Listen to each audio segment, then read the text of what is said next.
All right.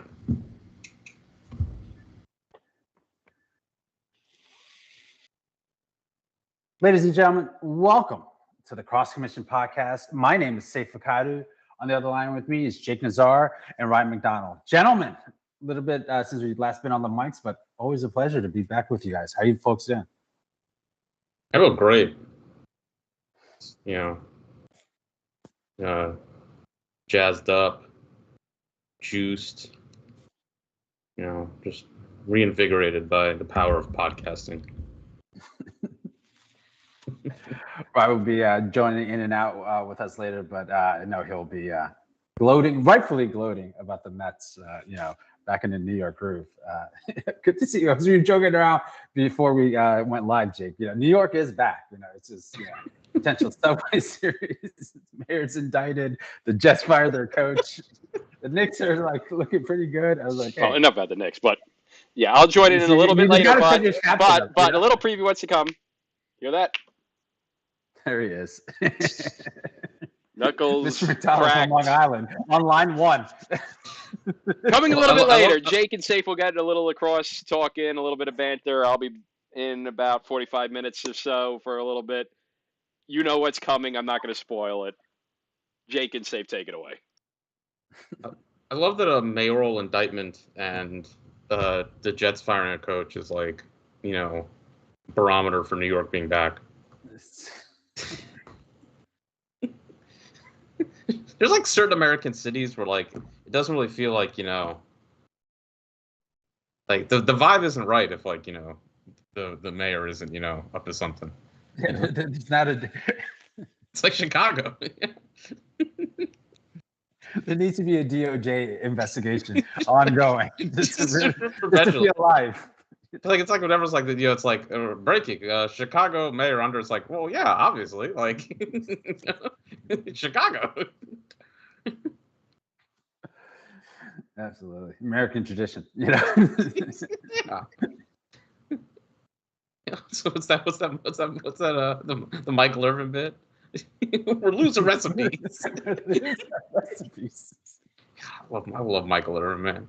So did you see him in the sidelines or was it the Miami game? Yeah, I was gonna say he's locked in, man. He's loving the game. His passion is lacrosse needs a guy like that. I don't know, I don't know who could be.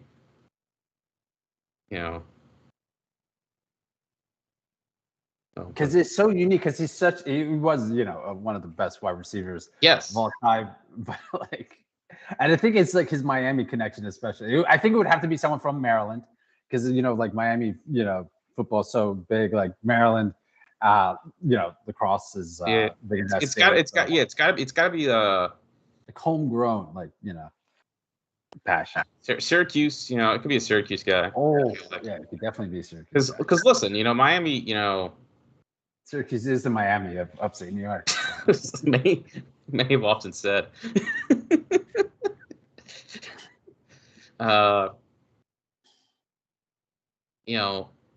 Miami certainly, the fans listen, and the program, not the most beloved by other, fans, or just Syracuse same way. So I feel like a Syracuse guy being it could work. Both with a large population of the children of wealthy people from New York.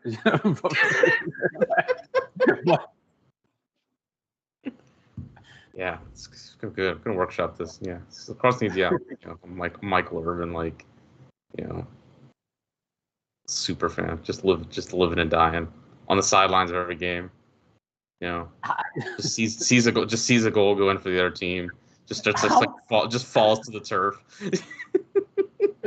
How much would have to be on the money line for you to be on all fours on national TV for a Maryland game? I'm thinking if Hopkins maybe 5,000. Yeah, I'd be let's go. I don't know if all fours, but definitely. Depending on the game,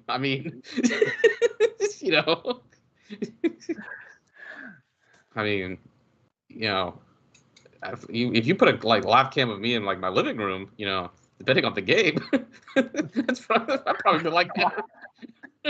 My mom was me visiting. week one against Richmond in double overtime. As we say, as often said, my mom was here. The Georgetown Notre Dame regular season game. Where I picked Georgetown, and I had a little bit on, and she's like, "You look like a maniac."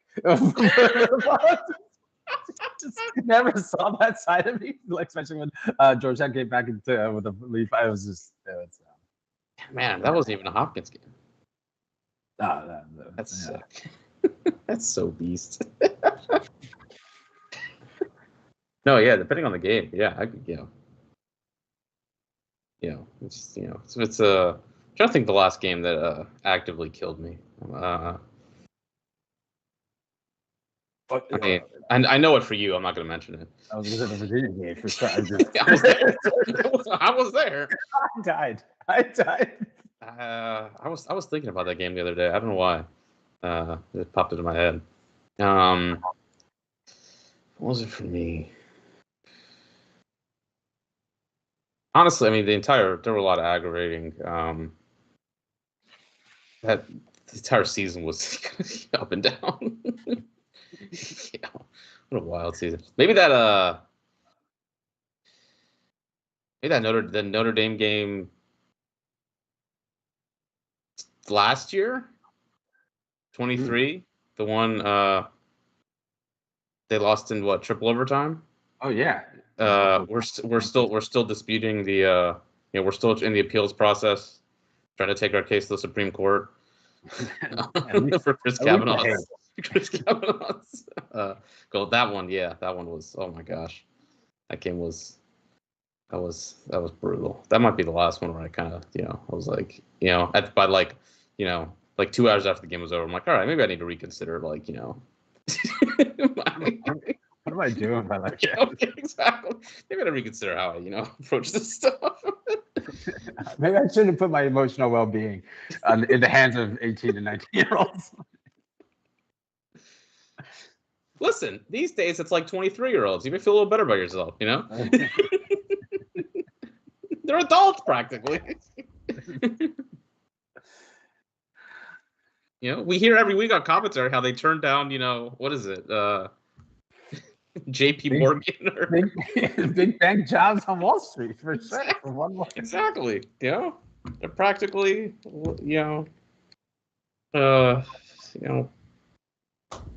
full-blown, investment bankers already. Man,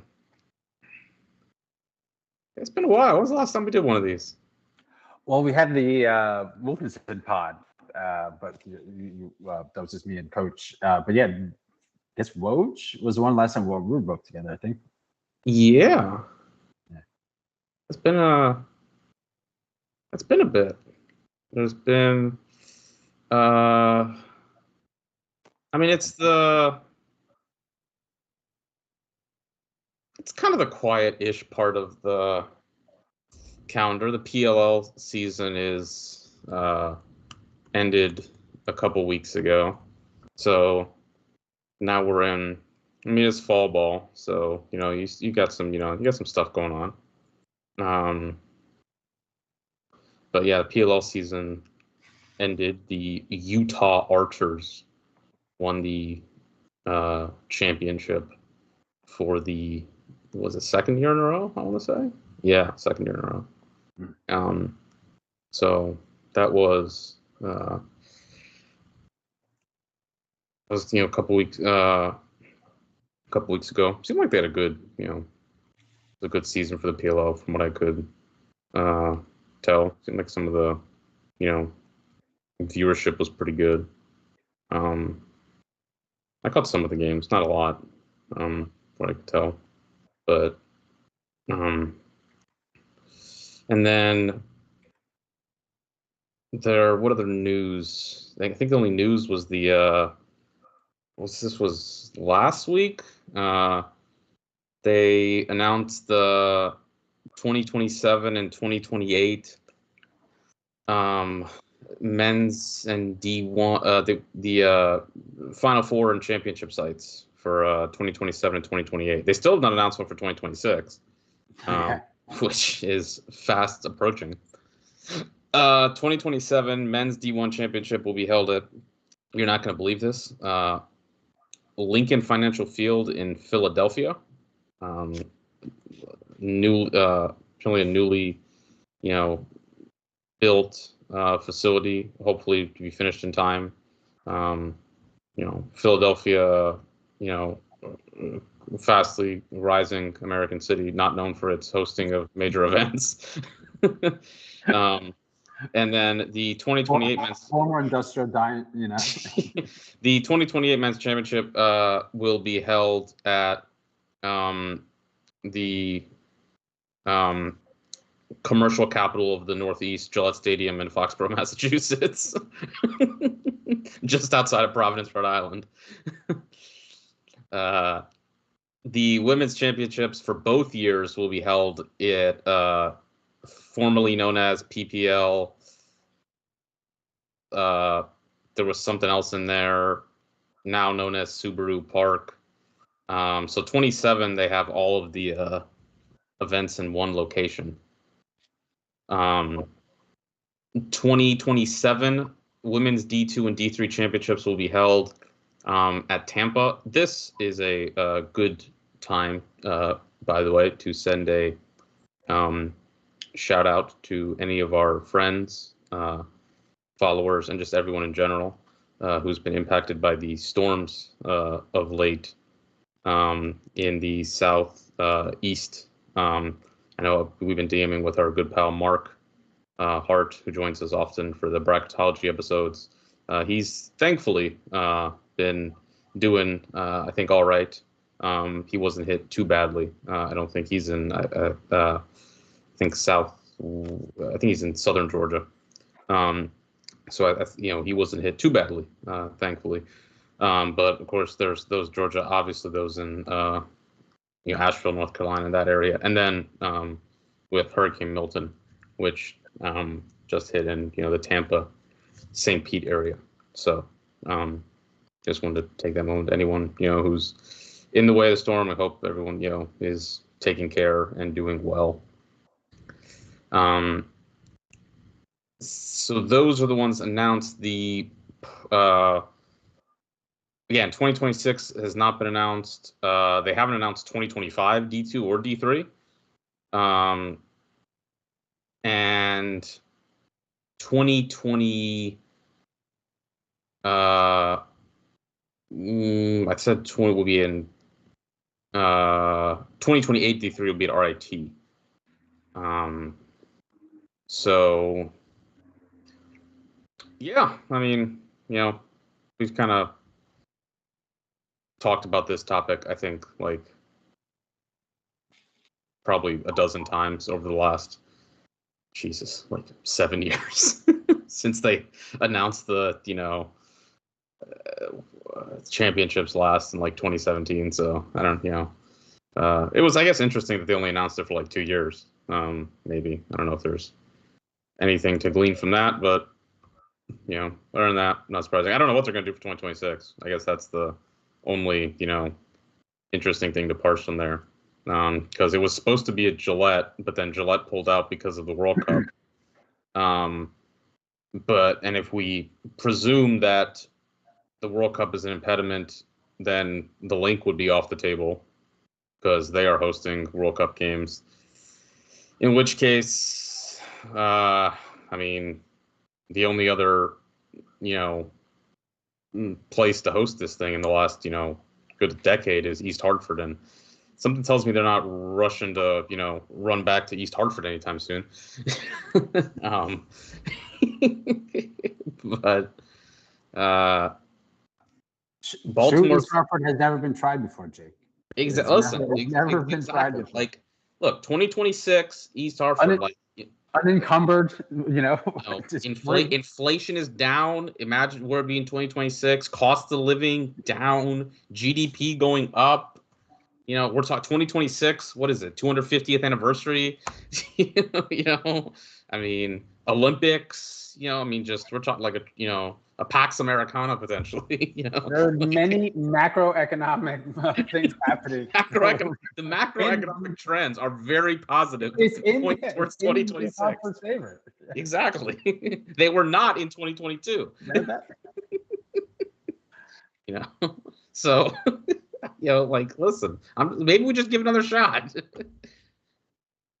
Yeah. All of my many predictions on the pod, that's one one I'm not proud of. Listen, I maintain that, like, if it had worked, if it had been true, it could have been a positive. Like they could have opened up some new ideas. I was just trying to present new ideas.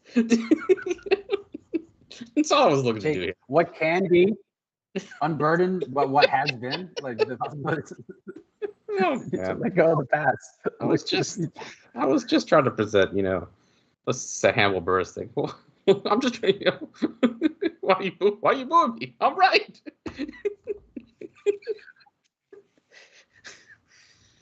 Oh yeah, I don't know. Maybe the World Cup coming here means we'll take it somewhere else. Notre Dame wins this year. They're gonna play in like Dublin. They did deserve it, honestly. Like, I thought we should steer into the Irish this year, like heavy just for history. Be on the bandwagon for a 3-peat. Just start wiping every pod for the past. We weren't on the bandwagon. Every pod prior to 2022. Yo. What do you mean? We're not, haven't been fans of Notre Dame. I don't know what you're talking about. No, we're good. We're good. Actually, we always hedge our bets. I'm historically a Notre Dame fan. Historically. I got the starter Jackson to prove it. Add it to the list of teams. On the wall. Like a pinch out of pin. Notre Dame. Yeah, that might move to Dublin. Maybe this is how our PIF idea comes to fruition. MBS step up. Oh man. Yeah, we'll see. We'll see on that. The 2025, just the 2025 quarterfinals next year will be at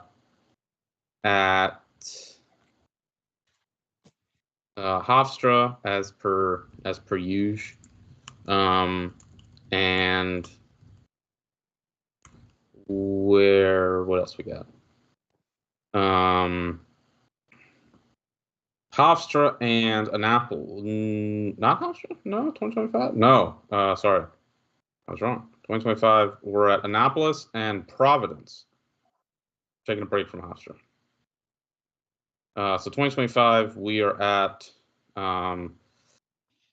Navy Marine Corps Memorial Stadium and Providence, and then at Gillette Stadium in Foxborough. 2026, back to Hempstead, and then Delaware returns to Newark. Still need to find a 4. 2027, back to Annapolis and Providence. 2028, looks like Richmond. Yeah, I seen this on the. How about that? That's cool. Mm-hmm. So a new location in the mix. I'm on board. I'm on board with that. They've got a nice. What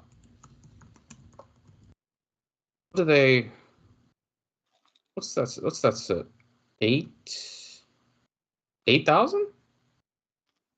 That's good, and it's within travel distance of everybody. I mean, that you'd,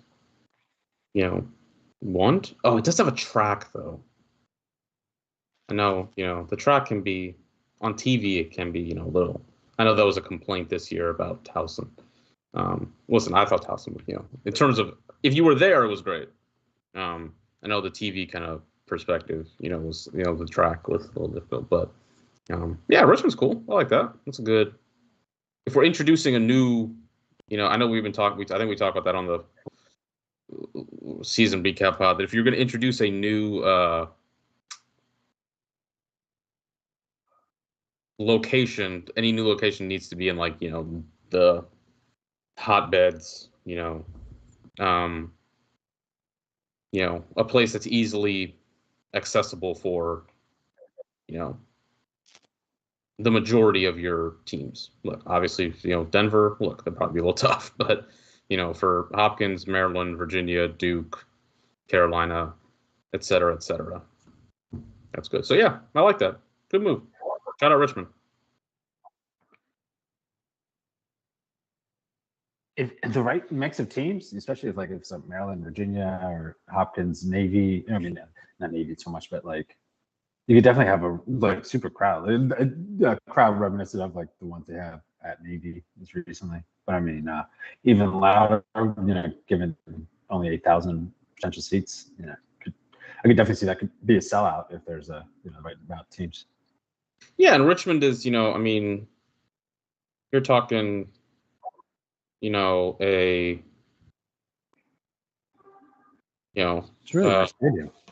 Yeah, nice stadium, and like, look, it's the capital of Virginia. It's a,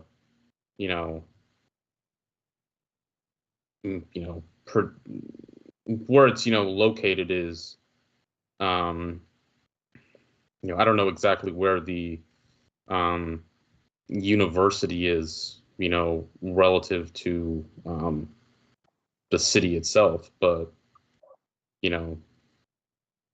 like, you're in a city, so I think that's always a good kind of place idea to locate these things, if you can. So this is the kind of expansion stuff that makes sense. Like not to harp so much. Denver and Ohio State like hosting, but like still within the East Coast, because like it almost like kind of like the economy, like a lot of companies are like onshoring, bring like manufacturing jobs back closer to where their consumer base. Like this kind of feels with like Crosse, maybe given all the economic headwinds, is better to just try to have something close by, but it's also trying something new. So, I mean, they haven't really had a sell. This is just from Wikipedia at the stadium since 2016, but for a little while when football was going, they put some big ones this year. I know. Oh yeah, I meant for the Virginia game was always like that was like. I can look. I don't know. I know that. I mean, we talked about it this year. Just the their home schedule this year and the kind of anticipation around the team that. Like, they had a crowd this year that I think that was like the biggest in. I think it said it was like the biggest they had since like the first game, like the they did 4,000 against Virginia.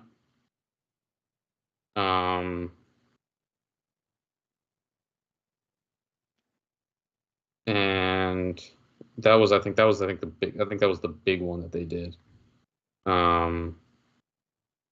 So yeah, I mean, I look 4,000 relative to 8,000, but it's still this 50% capacity. But I know there were definitely some.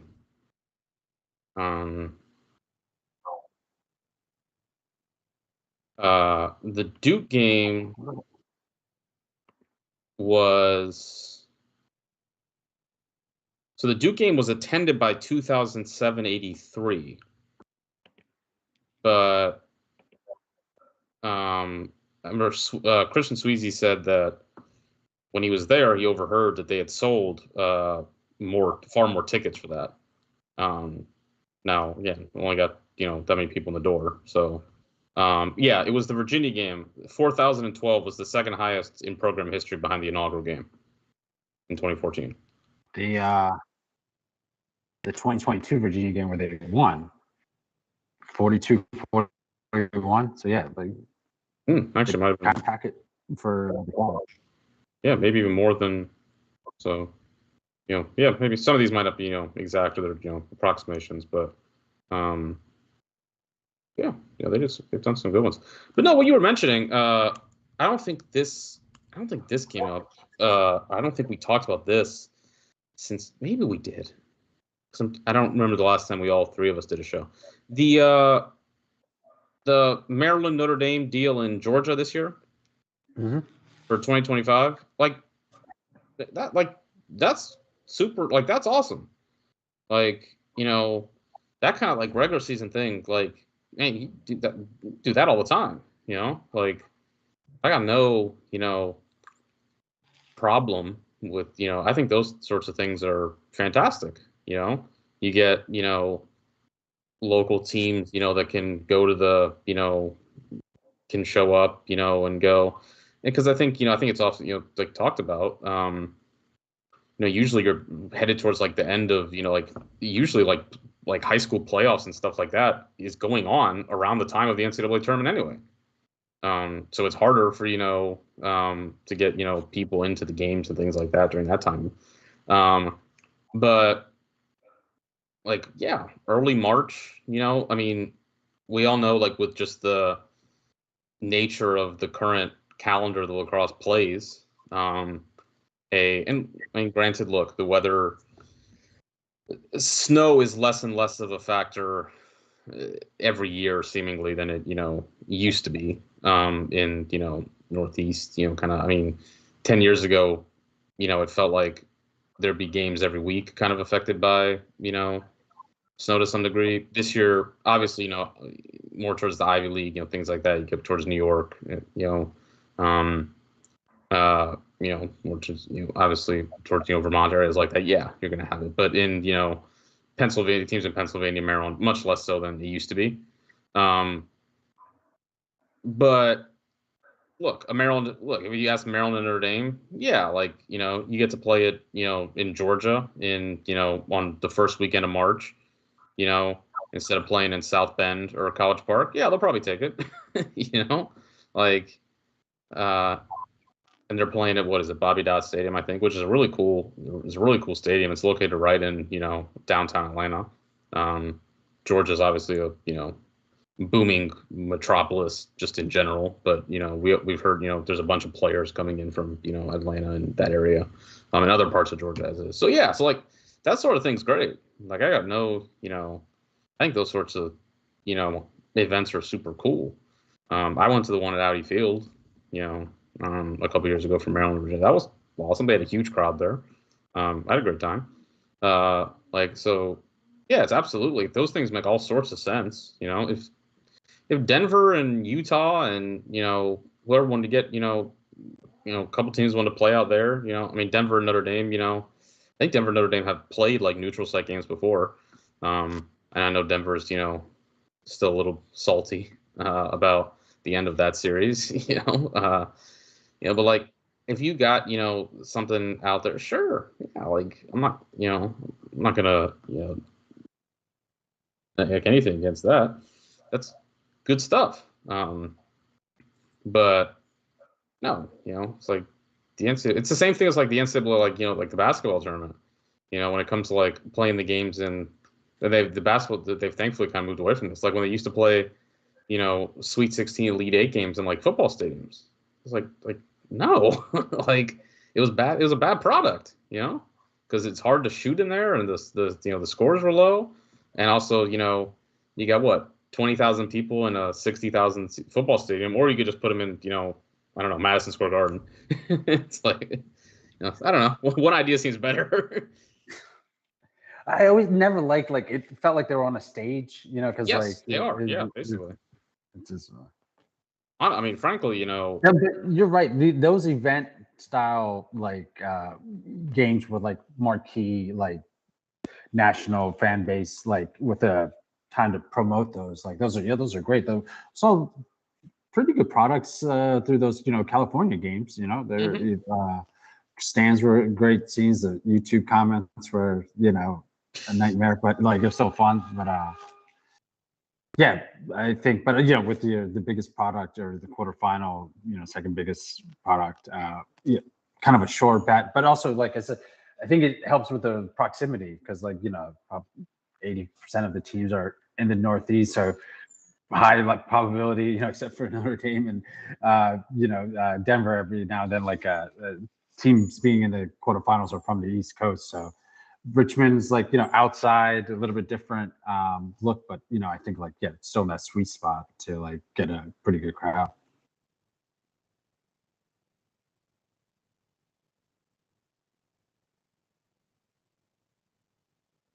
What else do we have that had occurred in the time of our absence? We had, I know there's been a lot of fall ball sort of events taking place this past weekend, I think. Loyola and UMBC. Hofstra was hosting the annual Headstrong event, informer of Nick Cole-Laurie. Manhattan, St. Bonaventure were there. Speaking of Denver and Utah, they were in Salt Lake City. Princeton and Colgate were playing in the annual American Boy Fall Brawl. So a lot of good stuff. I think I saw Carolina and Yale played this past Saturday. And so I guess some interesting injury news coming out of that one on both ends. Owen Duffy is out for the fall, which hopefully it's, just the fall, and he'll be back beginning next season.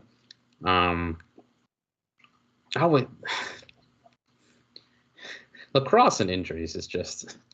I thought you were going to go with the Tufts thing. You said injuries. Oh, yeah. I think those guys are okay now, right?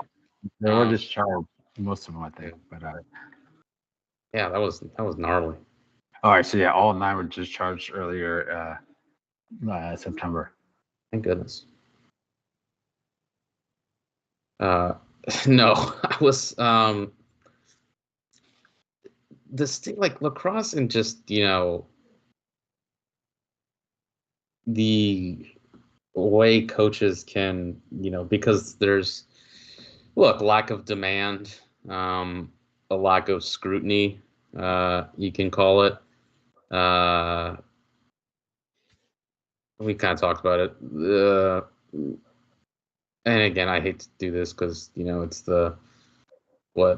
when we talk about media and coach relationships, because it's we are media in a sense, so it's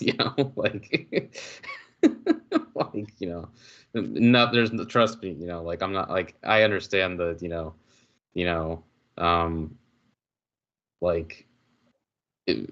perception of it. I'm not going to pretend that we're just doing this enough over a long period of time has made me keenly aware that our influencer reach is, while maybe not humongous, it's definitely larger than I always think it is.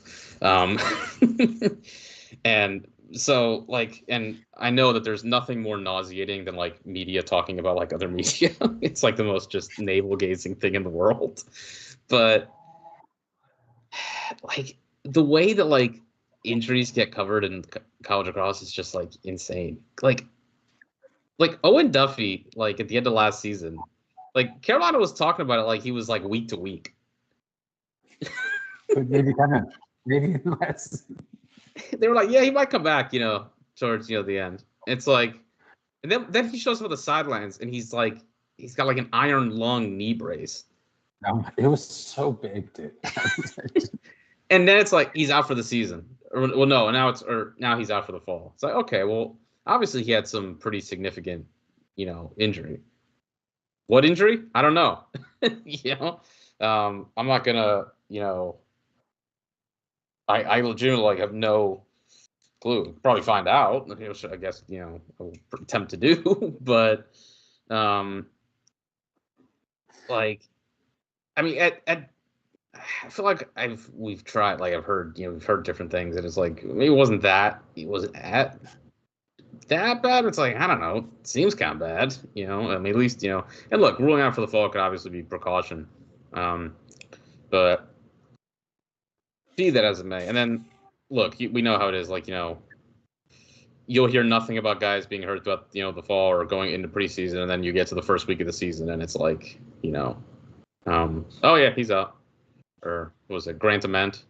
You know, like just announced inactive like an hour before their first game in 2018. He missed the entire year. It was like an annual event for Charlton Beatties for a couple seasons. Oh yeah. That was so.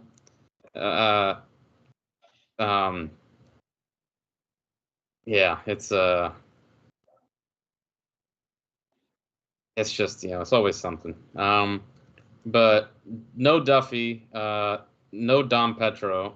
He's was just IL just listed as day to day. Leo Johnson and Chris Lyons returned for Yale, which, you know, obviously they will be heavily relied upon this year with Matt Brandau out of action.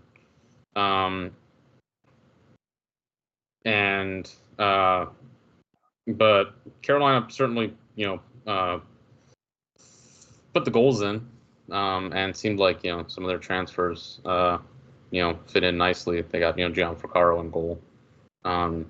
So, but those are two teams who,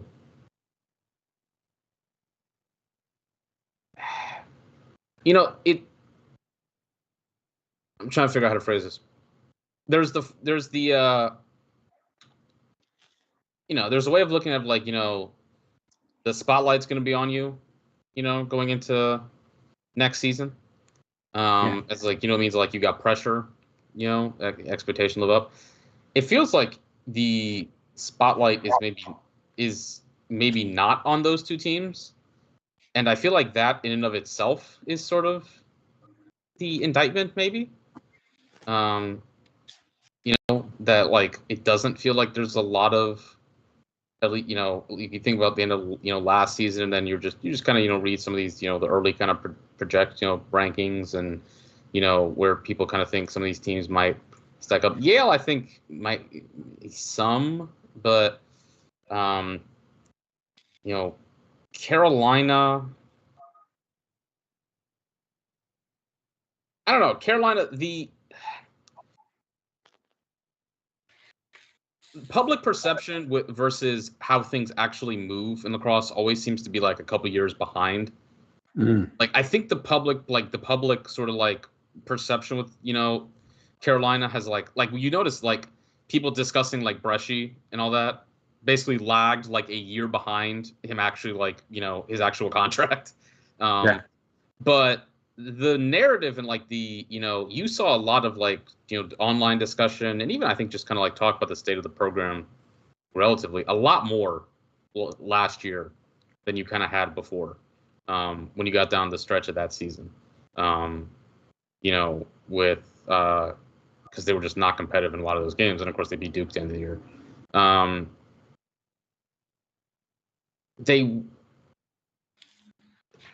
They will return. I mean, they will return kind of those, you know, the kind of some of those big freshman names, and the ACC is wide open. And then on the Yale side, you know, the Ivy League, conceivably, the Ivy League's been wide open for like 3 years. So, but, you know, it feels like a lot of the attention is going towards Princeton and Cornell. So I don't know. I just kind of, you know, it feels like those are two teams who maybe are a little under the radar going into next year, but in a way, I think that kind of speaks for itself. You know, it's like, I don't know that it's a good thing, you know, like, the under the radar, I guess, sort of speaks to the lack of, you know, like, for example, Syracuse is not under the radar going into next season. Like, the spotlight is firmly on them. But to be frank, the spotlight is on them because they made the quarterfinals this year, and they arguably, you know, that was the game against Denver was a game they were expected to win. and they got to in the top 5. So like there are expectations that they're going to make the Final Four this year, and compete for a championship. That's look, those are good expectations. Those are the ones you want to have. So yeah, I think those are two. Carolina, Yale. There's just two interesting teams to follow. Like there's not a lot of people talking about you, which is in some that can be a good thing. You can kind of utilize that and kind of keep a low profile. But on the other hand, it feels like there's a reason, and I mean for both teams, it's both teams missed the tournament this past year, and both teams had kind of glaring, on opposite sides of the ball, some kind of glaring issues in 2024. I feel like Lars always talks about it, like pressure and expectations is like a privilege, or maybe, and kind of feels that you're kind of right, like that privilege may have been taken away from those two. Like in terms of like, I always know that saying, worst thing that people talking bad about you is people not saying anything at all. So like, expectations are like, oh, are they in the hunt? And noticeably, maybe the Bulldogs and Tar Heels won't be in as many of those conversations. But, I could probably see them both making the top 20, but I think that may be more just reputational inertia. Like that seems, It's hard not to make the top 20 at a certain point. Yeah, because like the ACC, for maybe in the top 8, and then even with all the departures and holes left for Duke and Virginia,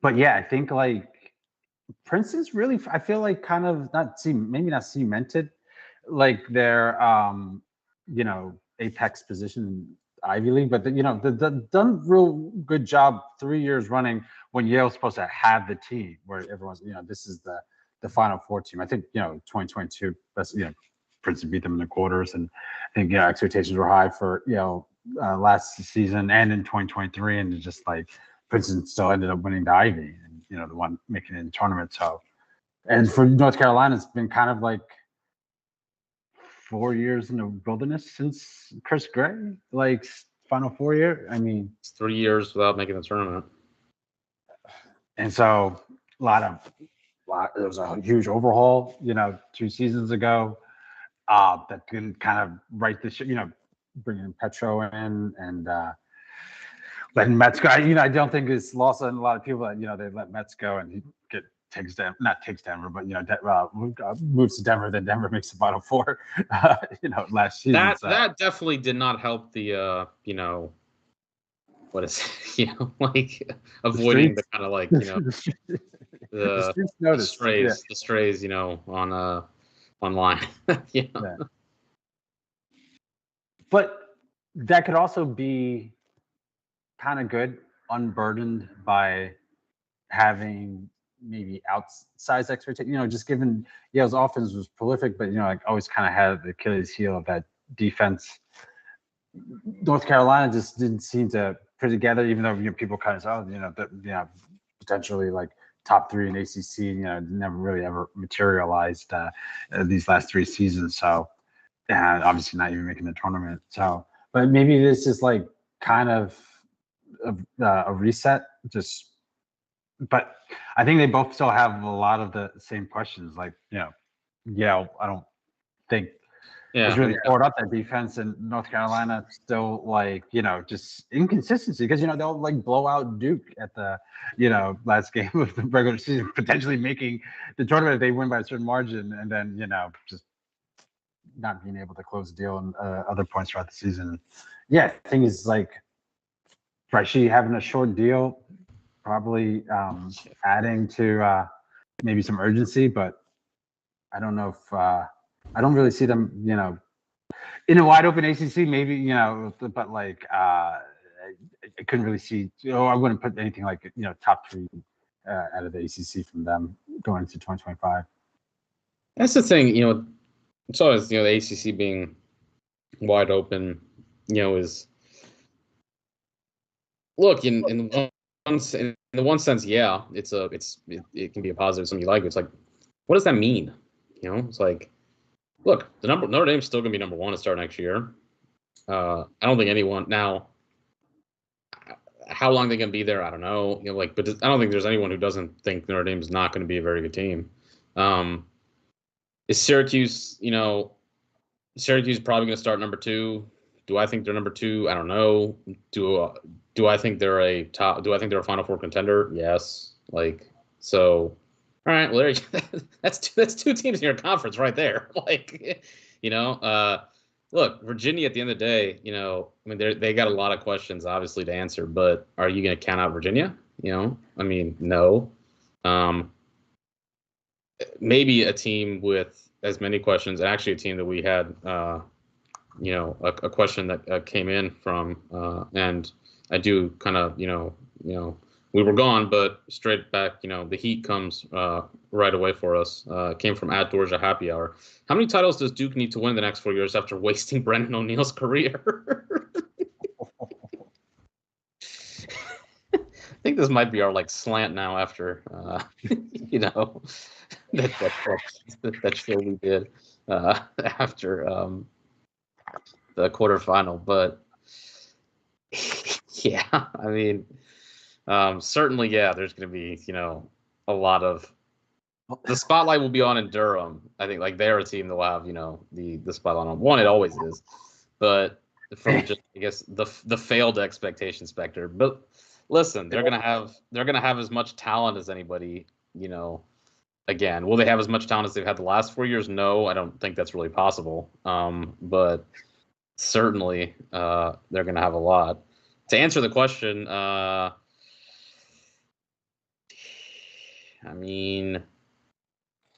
long is Dino gonna be around?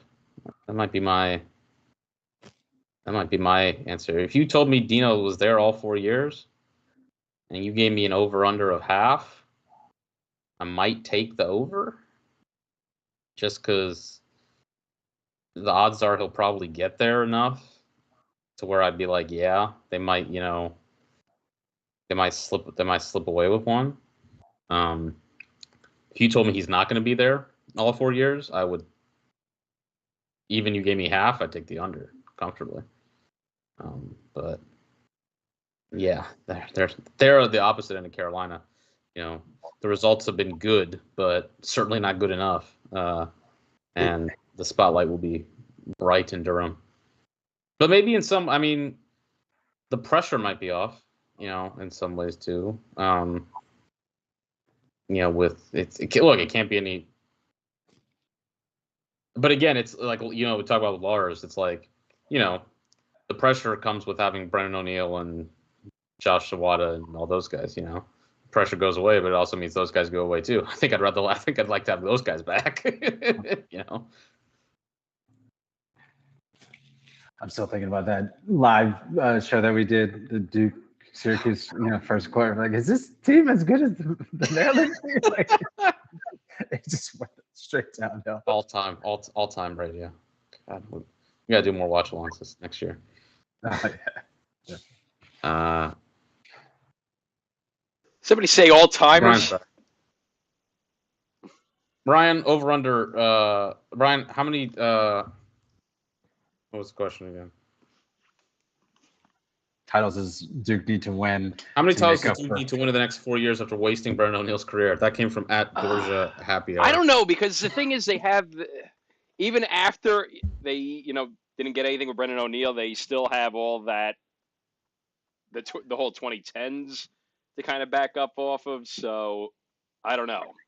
If they get another top recruit and do nothing with them, then I think the knives would be more out.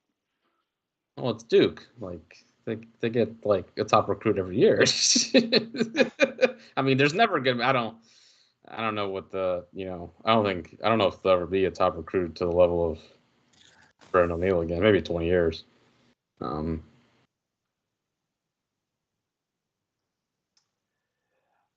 are they? Do they have the? No, because the number 1 recruit next year is the other Millen boy, isn't it? 2025 is the other Millen boy, and then 2026 is the other Faison brother, for Notre Dame.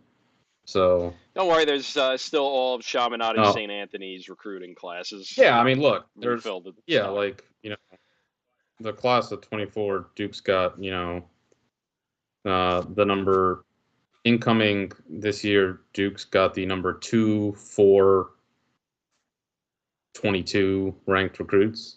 So, uh, you know, 2025, they have the number 4, 6, 13, 11, 20. John Donowski's certainly ain't crying poor on the recruiting game. But this gets to kind of the point I was making, and again, Notre Dame's recruiting has gotten even better in the last couple of years. I don't know if, correlation doesn't always equal causation, but it certainly does seem like winning the championship was a boon in that regard. But then again, I mean, they always recruited well. And just in general, the ACC's continued to just kind of gobble up the top recruits more and more over the last couple of years. So that's the thing. It's like, and look, Carolina's gotten their fair share of those kids. But it's like, I don't know what being wide open, ACC being wide open necessarily means. Look, obviously, it's not going to be what it was the last couple of years, but it doesn't make it easy. You still got to win the games, and you come in fifth out of, at least if you're coming in, fifth out of fifth. Look, that's hard. So, yeah, it's nice that the ACC is, not three of the top, three incredibly dominant, teams the way it was in 2023, or two Final Four teams the way it was in 2024. That doesn't necessarily that doesn't mean that the ACC suddenly, becomes like, I don't know, the Big East. Still, still tough. So yeah, we'll see how it goes for Carolina. From what I see, yeah, I think they're settling in at, it seems like back end top 20, which, yeah, that's fine. I mean, again, it's hard to put together a top 20. Yale, there does seem to be some kind of, I've seen them kind of rank inside the top 10. Third in the Ivy behind Princeton and Cornell. I've kind of made my, I feel like we've been kind of, established the Yale skeptic corner as far as the defense goes, 2 years ago now, but I don't have enough. I don't have reason to move off it yet. So, if you were going to ask me if they were a top 10 team to start next year, my answer would be no. But what the hell do I know? I don't really know anything. I don't know what next year's going to look like. You could say, yeah, it might be. All right, I do have a little limited time, so let's say we talk a little the other spring sport for a little bit. Softball? Not softball, but the cricket. No, that the month of cricket came and passed. New York City did get big into cricket. Yes, we did have that temporary stadium in the middle of Eisenhower Park for that one India-Pakistan game, and then a couple of random games, and then they just tore it down after. Didn't we beat Pakistan, and then everybody in this country was a match expert? It was more fleeting than any other Olympic sport. I've tried so many times. I can't do it. Yeah, cricket is the one sport where I just absolutely cannot grasp what the hell is going on. I don't know. I don't know what's happening. I could even understand Aussie rules football after the pandemic, where that was the only sport in the world being played. I actually picked up on what the heck's going on with that. But cricket, bridge too far. I will preface this by saying the postseason format is still broken. We're talking baseball, of course. Postseason format is still broken. Tigers had the lead. They just gave it up. But they're the 6th seed. The team I am going to go on a rant about is the 6th seed and is in the NLCS. Royals are losing in the second right now, so they might be out. Under no circumstances do you have to hand it to the Yankees. And the Padres have a second shot at winning as the 4th seed. The Major League Baseball postseason format is still broken. The teams that play in the wild card round clearly have a huge advantage. This is the third straight year of this. So I'll preface what I'm going to, before anything else I say, just because my team is taking advantage of that does not change my thoughts that the postseason format is broken. Second, apologies to two people and two people only, to Safe and to Chris. Shouldn't apologize to any. You should just continue. I would apologize. I would apologize to nobody. Be your true self. But man, the Mets beating the Phillies in the NLDS, incredible. I'm telling you, this playoff, these past 2 weeks have just been completely absurd. I think the most absurd 2 weeks of any team I've ever rooted for. Just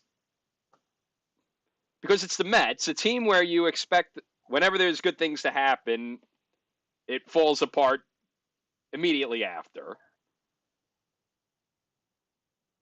So let's preface this. The week before, last week of the season, they lose the first 2 games to the Brewers. And they basically got a bailout because the Padres showed up against the Diamondbacks. So they win the last game of the season, which sets up, they have to split a doubleheader with the Braves. Now, odds are they're going to split the doubleheader with the Braves anyway, but you never know. It's the Braves. If there's anything in Mets history that you know, it's that the Braves screw them over. And it looked like they were going to get killed in that first game of the doubleheader. Then they crawl back and take the lead. And then promptly give it back up to the Braves. And it's like, okay, this is the Mets. What else is new? And then Francisco Lindor hits the dinger to take the lead. And the Mets make the playoffs on the first game of the doubleheader. So they get to actually rest the players in the second half. Most un-Metsiest thing I've ever seen. So, a couple nights later, wild card round, they win game 1 on late inning heroics. But then game 2, they blow it late in the game. Yeah, so that was the late rally in game 1. Game 2, oh no. Game 1 they were hitting middle innings. Game 2, they blow it late. And it's like, oh boy. Only the Mets would be the first team to win game 1 of a wild card round and lose the series. And it was looking like that in game 3 for most of the game. And then, top of the 9th inning, Pete Alonso, was in a huge slump for the whole month of September, and it's looking like, well, he's making his way out of New York.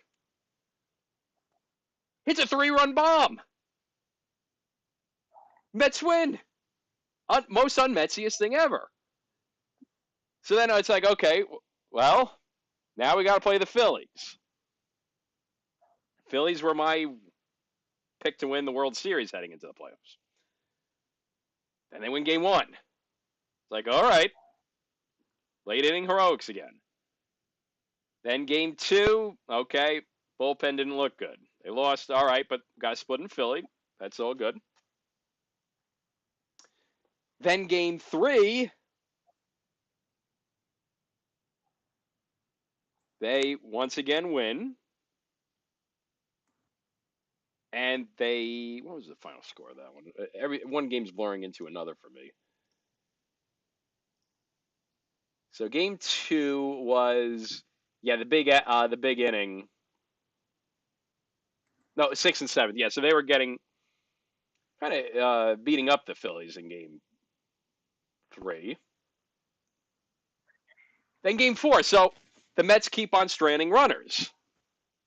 He stranded the bases loaded first inning, stranded the bases loaded second inning. It's like, boy, anytime you do this, you're going to lose this. So by the time that happens and the Phillies score a run on an error, I'm like, all right.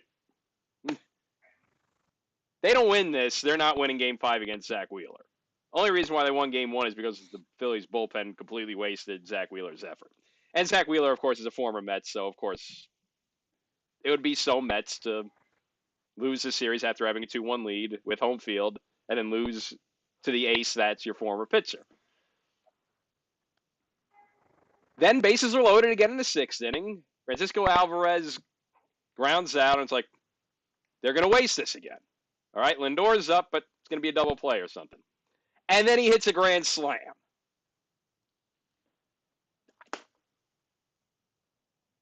And then it looks like Edwin Diaz is going to blow it.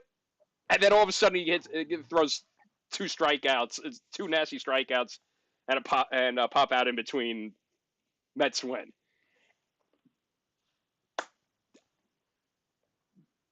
This is not what I'm accustomed to as a Met fan. How was the scene on the island with that homer?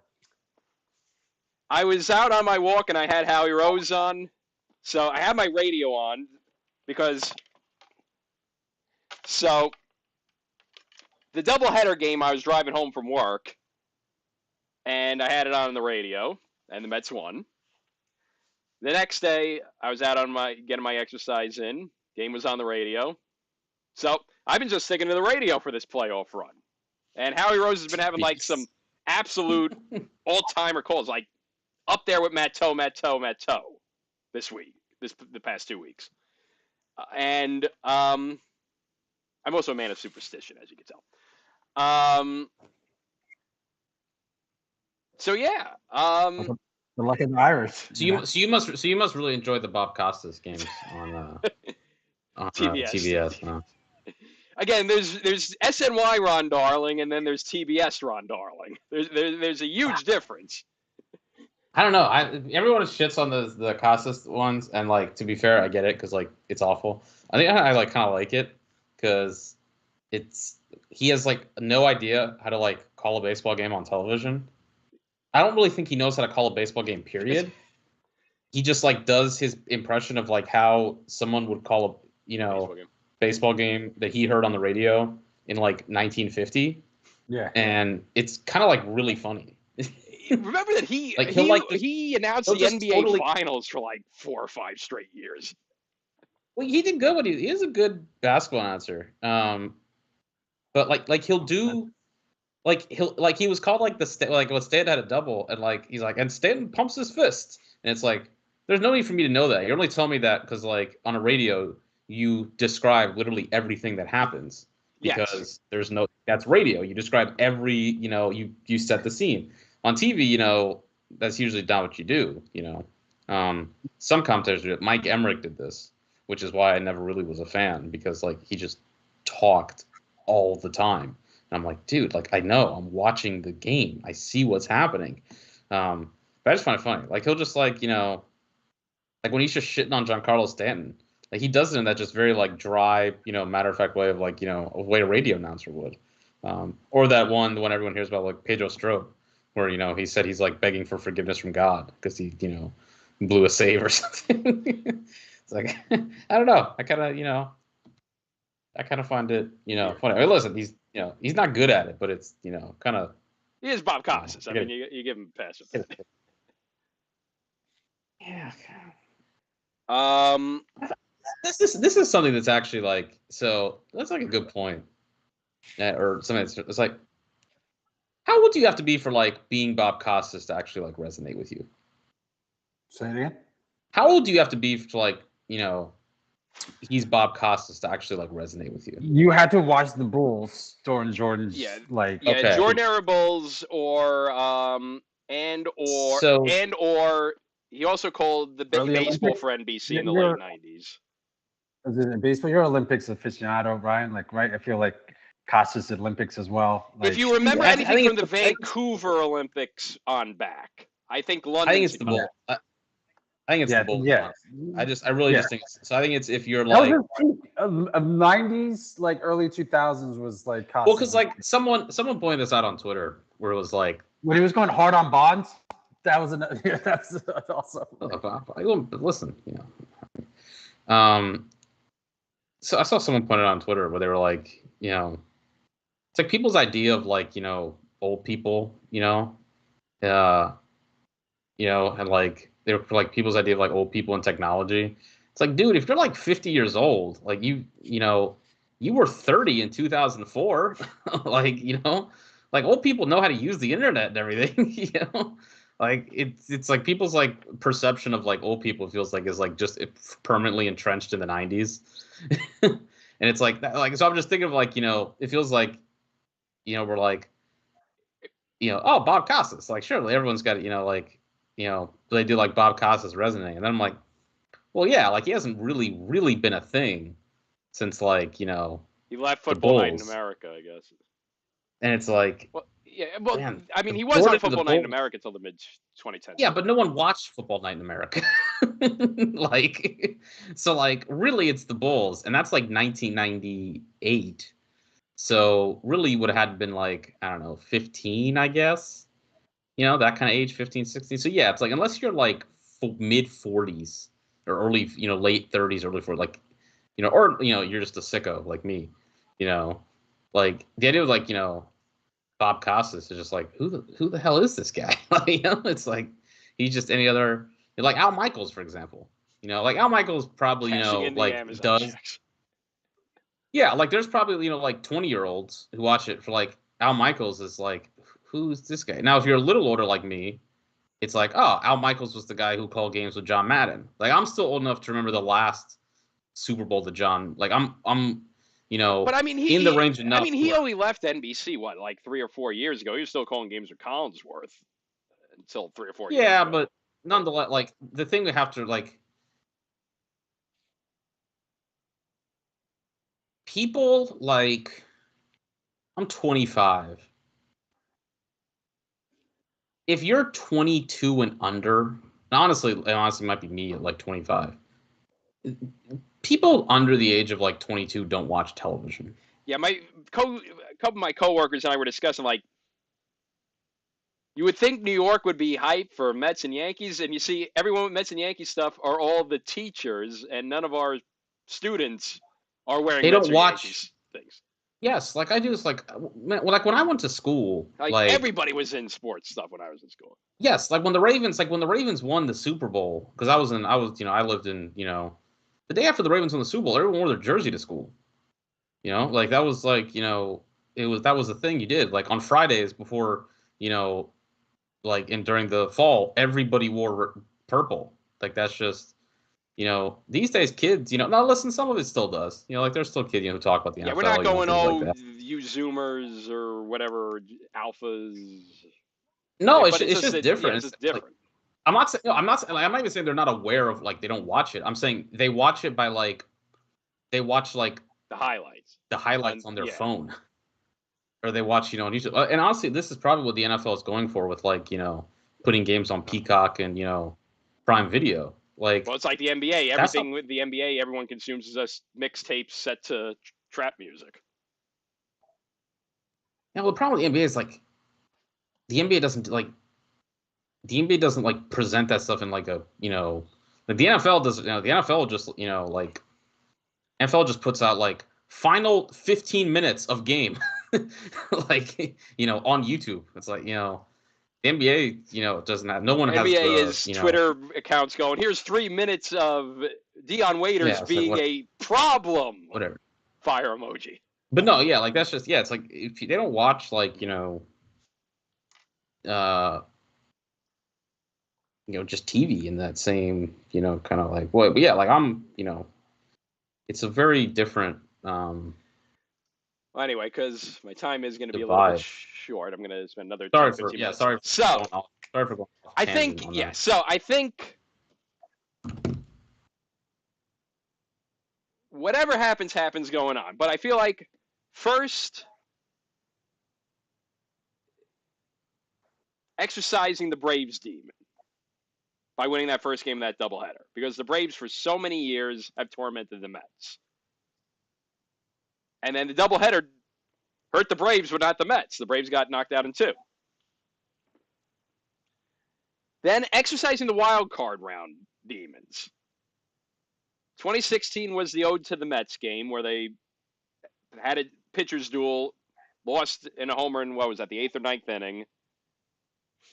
Then the 2022 wild card where they lost game 3, where they just completely imploded and kind of sealed the September swoon they were on. It wasn't like the 2007 collapse, but it was still up there. And then speaking of 2007, I feel like this is finally avenging 2007 because since 2007 is where I'm going after Philly fans. Nothing will beat 2007. Yes, well, that's when everybody in Philadelphia realized that they have a baseball team. Nobody gave a shit about the Philadelphia Phillies until 2007. That's hurtful and untrue, but nothing's gonna be. And it's like a multi-week collapse of the Mets. It was a slow motion train wreck. That's one of those. That's like one of those distinct. There's nothing like a. There's nothing in sports like long baseball collapse. The Twins did it this year. Like nothing like I saw Mets fans traumatized. I mean, that was peak Philly to me. Well, I will say that season did completely change my outlook as a sports fan. The last 24 months have been so bad for Philly fans that I am kind of numb to the pain. Since losing the Super Bowl. Oh, come on. I know you were gonna go. I was teeing it up for you, Jake. I was teeing it up for you. I'm setting bump in volleyball so you can spike this. But it has been horrible. I just as on a personal level. So it's been since 2007, when 90% of Philadelphia finally realized they have a baseball team, all they would do is not shut up about 2007 and 2008. 2006, you guys collapsed too. That was great too. No, that was just Aaron Heilman being Aaron Heilman blowing it. We didn't collapse. It was just Aaron Heilman. That was the one. That was the one where Andy Chavez made the catch, and that's what I mean. That's what I mean with yesterday. It's like, well, Lindor hits the grand slam. Where's this going to go wrong? And that's where it was looking like the first. I would have rather first out of the ninth inning. I would have rather died with Ranger Suarez on the mound. I know, it was iffy, but I was just it gave me Cole Palmer vibes. He just was unfazed. So again, since 2007, 90% of Philadelphia that did not know that they had a baseball team had not been shutting up about 2007, 2008, and being the Mets daddies. First time they finally play in the playoffs, the Mets win in 4 as the 6th seed. In a year where the Phillies were supposed to win the World Series. Glorious. Under a flawed playoff. That is true, though. Yes, I made that caveat. I still hate this playoff format, but I don't care because the Mets beat the Phillies. As the impartial broker, I do, granted, it is we will submit it into evidence. We'll allow it, but it's noted. Noted. This is sustained. So, there really is nothing like a slow one of baseball. The Red Sox one. Yeah, 2013. The dual one. The Braves are so lucky. That was 2012, I think, right? Was it 2011 or 2012? 2011 was the one with the Red Sox. Yeah, so the Red Sox one. Braves fans are so lucky that everyone remembers the Red Sox one, and everyone completely forgot about the Braves. The Braves still got in. I think the Braves still got in. No, they did not get in. They lost. It was the same night, last night of the season. The Braves also got knocked out of the playoffs. But because the Red Sox collapse happened 20 minutes later, nobody remembers it. Oh, the Red Sox one's hilarious because there's just the stories of all the guys drinking beer and eating fried chicken in the dugout. It's Terry Francona having heart palpitations and having to retire, leave the team. That Red Sox was just that's so. Oh man, that one's there. That one's so funny. And they got knocked out in the last by the freaking Orioles back when the Orioles were just the biggest losers in the freaking world. Not that they're not still losers now, but when they were really, the biggest of losers. Robert Andino, hits the walk-off base hit, tells them take your bitch asses home or whatever it was. God, I love Robert Andino. That ruled. But yeah, I don't think enough love is getting thrown around to the Twins collapse, which I guess coincided with the Royals and the Tigers' miraculous comebacks, but still, I don't think enough attention. I guess that's East Coast bias, where the Mets and the Red Sox and the Braves get more attention for their collapse, because the Twins had a boy one. They were nowhere near in trouble at the beginning of September. We're not even talking August. We're talking mid-September. Like the Mets ones started after Labor Day. Good for the Tigers. I mean, listen, man, Detroit, like, talk about bad vibes. I mean, Detroit ain't had shit in a while. The Lions when the Lions are your good source of vibes. If we're not counting Michigan football last year, the Pistons ain't won shit in like 20 years, like decades. Like Red Wings has been a long rebuild. time. Tigers, had all those runs and missed like 10 years ago, and then it sucked for a while. Also, the Tigers like low key are like the Tigers are kind of like the Cubs in a way. Like you're kind of like surprised at how many of their seasons, like how bad they are for like a lot of their history. Like they really do not have many winning seasons. The Tigers are weird. They're either in the pennant hunt or they're god awful. There's no in between with the Tigers. Detroit Mercy, I mean, just some bad seasons in there. So yeah, Detroit, they've been if we're not counting Michigan football. So good for because again, that's going to go into another debate: is Ann Arbor a Detroit suburb or not? I asked ChatGPT how bad was the 2007 Mets collapse, and look, nothing's going to change that we beat you in the only playoff meeting between us. The 2007 Mets collapse is widely considered one of the worst in Major League Baseball history, both because of how sudden and dramatic it was, and because of the high expectations surrounding the team. The whole context is flooded. I won't go through that, but the last bit is the aftermath. The 2007 collapse left a lasting stain on the Mets franchise, and it haunted them for years afterwards. It led to significant scrutiny of manager Willie Randolph, though he wasn't fired until mid-2008. In short, it was an epic season-defining meltdown that crushed the hopes of Mets fans. It became a symbol of disappointment for the franchise. So. And none of that matters because the New York Mets beat the Philadelphia Phillies in 4. This year's NLDS again series, but no, tip of the hat, right? Like you deserve it. Yeah, I asked ChatGPT, how disappointing have Philadelphia sports been since 2022? It said the Philadelphia sports scene in 2022 had its ups and downs. The Eagles had a strong regular season, made it to the playoffs, generating excitement among fans. However, the Phillies reached the World Series but lost to the Houston Astros, leaving many fans feeling a mix of pride and disappointment.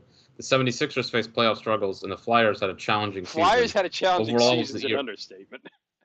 It was a year of promise, but also frustration for many Philly fans. Here, I'm going to say, has Philadelphia sports been painful in the last 3 years?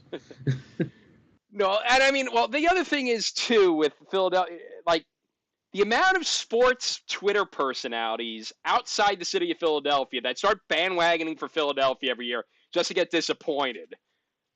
Like, that's been the most annoying craze. Like, yeah, go Philly. Because Philadelphia helped Biden win the 2020 election, all of a sudden everyone starts bandwagoning Philadelphia sports every friggin' playoff.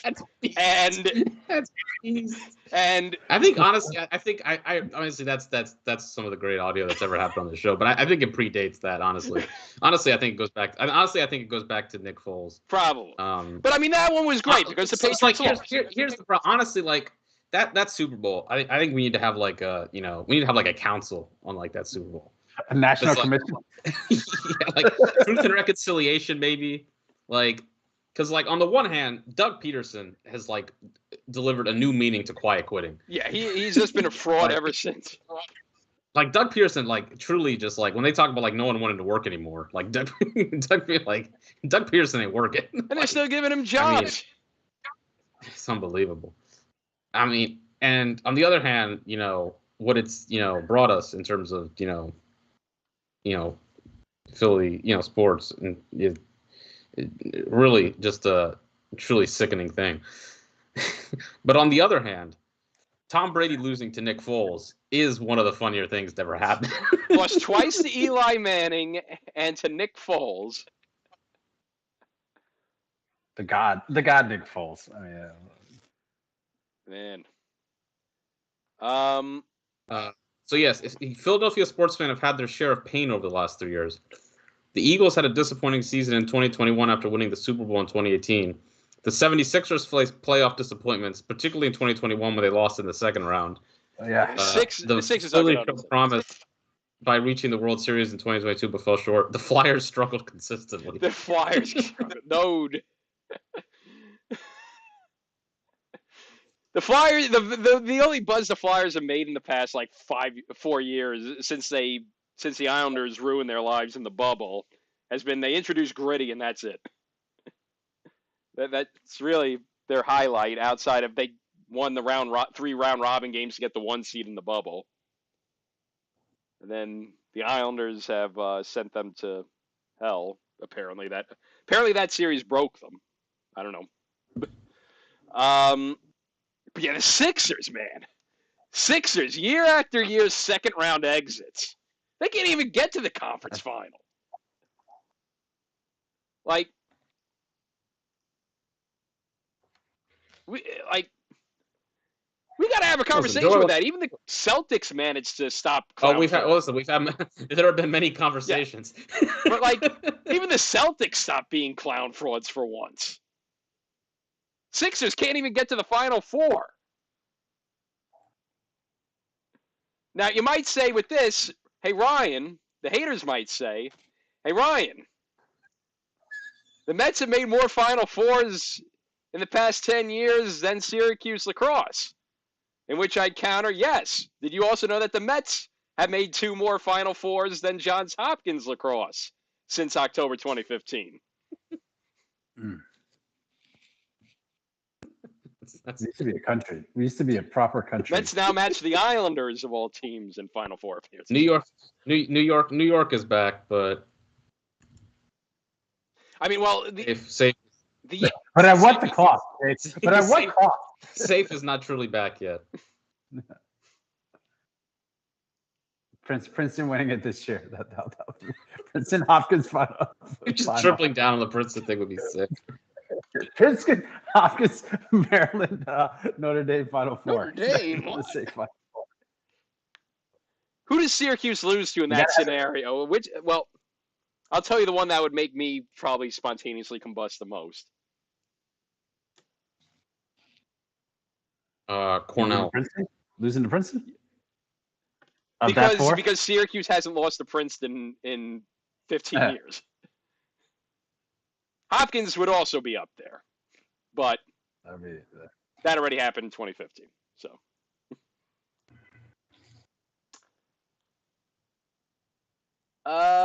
before I bounce out because I have to shower and stuff, hockey season starts. Jake and Safe, what say you with your predictions? The Flyers will struggle. Flyers will disappoint. The Flyers disappointing me. Yes.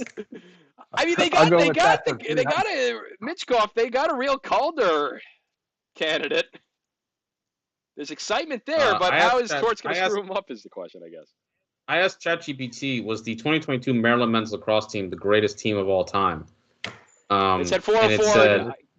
I do not know what lacrosse is. The 2022 Maryland men's lacrosse team is widely regarded as one of the greatest college lacrosse teams of all time, and there's a strong argument to support that claim. What a cop-out. Here are some key reasons why the 2022 Maryland team stands out. 1, perfect season, 18-0 record. This is true. That is true. Really going insightful. 2, dominance and wins. Maryland didn't just win games, they dominated their opponents. This is also true. It says their closest game was a 12-10 win over Cornell in the national championship. Well, that's not true. That was not the score. Well, you don't use chat. Yeah, we need more people to talk to AI. But then it says Maryland won the 2022 NCAA men's lacrosse championship by defeating Cornell 9-7 in the final. Again, this is why you don't use ChatGPT, kids. Yeah, this is why it's blatantly obvious whenever one of my students use AI. It's like, yeah, that has nothing to do with the document I gave you. You're not getting credit for that question. It's so bad. Stellar defense and goaltending, awards and honors. Historical comparisons. The 2006 Virginia Cavaliers, the 1990 Syracuse Orange, another legendary team led by stars like Gary Gait and the Powell brothers. Powell brothers. The Powell brothers. known for their decade-long run of dominance with Syracuse. Decade long. I mean, what the first It one was doesn't in say that, '90. No, they weren't on the '95 team. '98 to '04. Casey was on. Was Casey on the? I think Casey was on the '95 team. Later on, but it's not. I guess it thinks it's the NLL or something. I don't know. The team cemented John Summon's reputation as one of the greatest coaches in lacrosse history, and many players from this roster will likely go on to have successful professional careers.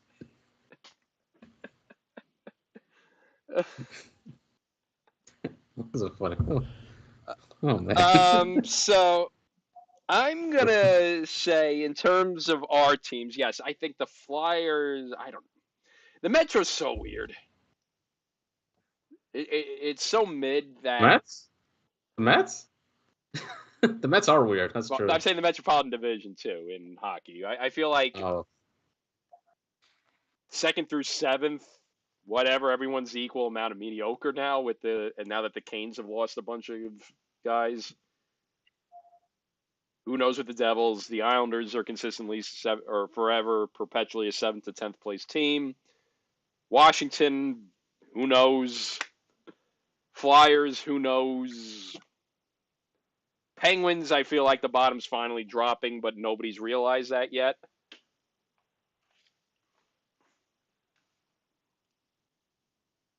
Rangers probably win the division and ESPN goes nuts over it.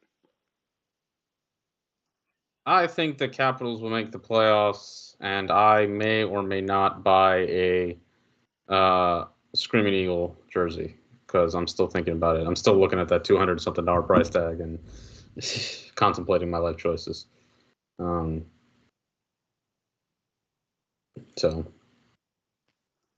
there you go. I'm going my Stanley Cup pick, though. I can't believe I'm picking a Canadian team, but Oilers over the Rangers.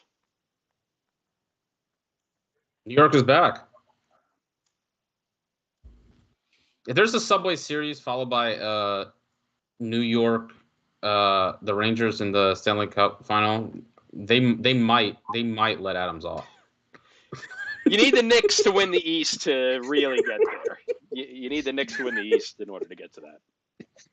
Oh, that's true. I forgot about the Knicks. If the Knicks, listen, if the Knicks make the finals, like that's completely exonerated. New York will be like there will be there won't be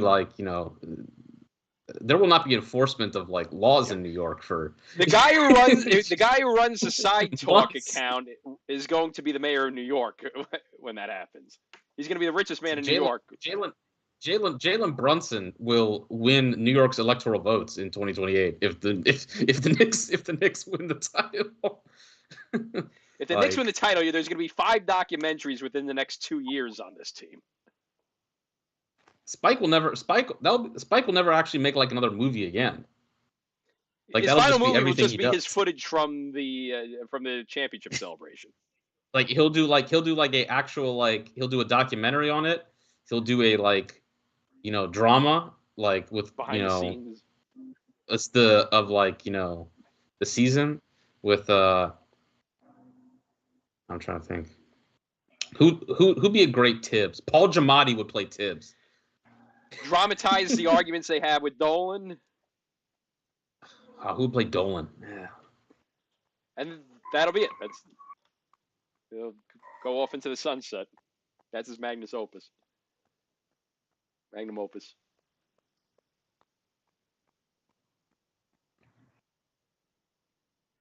know what to do with it, the New York sports teams being except for the football teams. The football teams still suck. Like no one cares about the football teams. Like the football teams have never been, relevant. No one cares about the Giants and the Jets. The last Odell Beckham was pretty, well known. The last 3 famous New York football players are Aaron Rodgers, the guy who was most recently in the news for being a potential vice presidential candidate for the guy who killed the bear or whatever in Central Park. Back, baby. Odell Beckham, who the team traded because he like went on a boat and partied the week before the play. they were in the playoffs. A great player though. I mean, like he was like one of the last good players they had. And then Michael Strahan, who is probably more well known now for being on like Good Morning America. Yeah. And the than NFL and Fox he was Premium for. Show. Yeah, those are the last three like well known New York football players. And then LT, which That's in the 80s. LT. Not Eli Manning? Oh, I guess Eli, yeah, because of the, Honestly, if you ask 10 people what team Eli played for, no way they could, just 10 people on the street randomly. What team Eli played for? I don't know. If you ask 10 people who Eli Manning is. Oh, he's Peyton's What do you think the response is? He's in the commercial. Yes. He does that at ESPN Altcast. Yeah, the Peyton and Eli cast.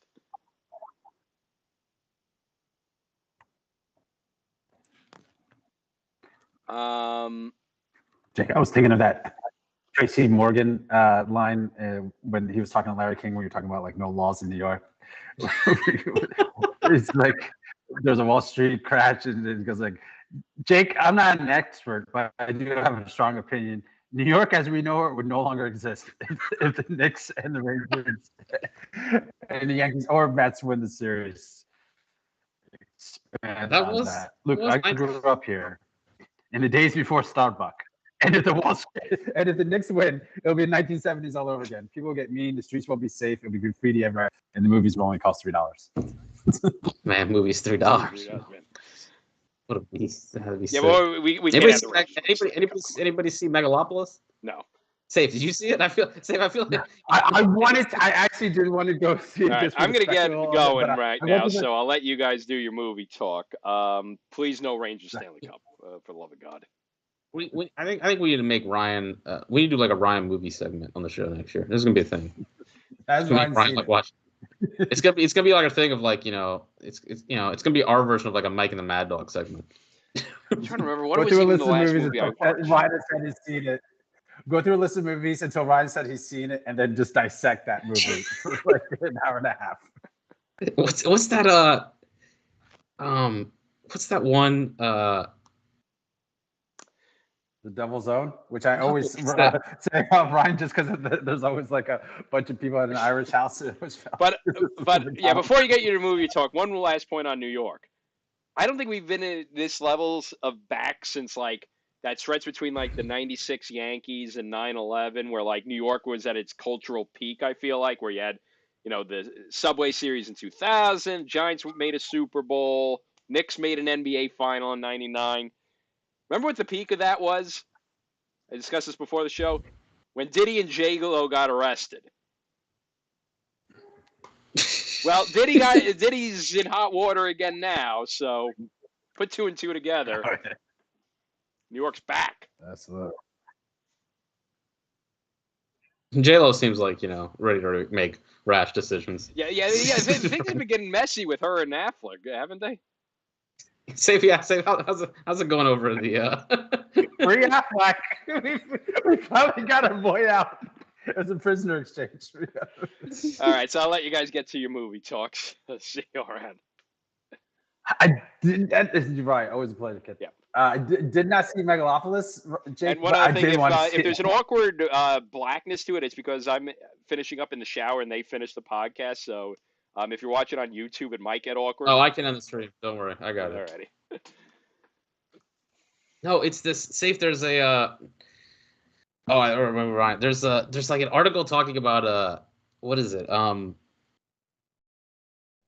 about Francesa and Russo, and like when they were like staying together in like a hotel, they had to like stay together in a hotel one time when they were like covering it, and like one of their like producers came back to like see them, like watch them like romantic, like romantic, one of those like sappy romantic movies or whatever. I don't know what it was. And it's like Russo's like really upset or whatever, and he like comes in. Francesa's like, "It was the right move, dog. The right move." I have to find the quote for it, but did you see it? No, I don't even know what the movie is. Like, it's like an article, and there's like I meant Megalopolis. Megalopolis. No, I just know like anytime there's like a very extravagant, bloated, divisive movie out there. I feel like you might have seen it, before me. So I like to go to you to get a vibe check. And it was out of the theaters. And I remember it came out, and then I was going to try to see it in IMAX, but then I forget which more recent one that just came out, bumped it out. But no, I didn't. I did see that movie Ben. It was this generative movie. Have you heard? It's like a documentary about this one music producer who's huge, from Bowie, U2, and so forth. But the idea is each showing of the movie is supposed to be a unique showing, and there's apparently 55 quintillion versions of the movie. New York Times did a whole article of it. I'll forward it over to you, but they were showing it at Princeton. So my buddy got tickets. It was a kind of a thing. It was pretty packed in. Last movie I saw there was that German Holocaust movie where about the one that got nominated for the Oscar. Yeah. Was it good? It was definitely a powerful movie, because it was from the aspect of a SS family that kind of trying to ignore the fact that they're right next to probably Dachau or something. But yeah, that was a lot. I remember walking out of that. I think that was a joke I told you. I was last time I saw so many sad people walk out of a thing in Princeton, I was what's this movie? After I saw the Cornell game. But no, I didn't. I will probably be watching because I love Driver. I mean, he's kind of a pod favorite of ours, Adam Driver, and some of the more campy movies that he's been dinged for, like House of Gucci. Me, I love that movie. It's great. Driver. Listen, man, he the one thing with Driver, I saw clips of it, and he's in a different movie to everybody else. Oh yeah. He took it seriously. Listen, whatever you want to say, Driver, that dude, he goes for it. I can't tell. We was always talking about Tubi, the platform for the streets. They have the torture report. I mean, no, the torture part is crossed off in the movie posters, but it's called the report. But yeah, it was one that is an Adam Driver. It's kind of a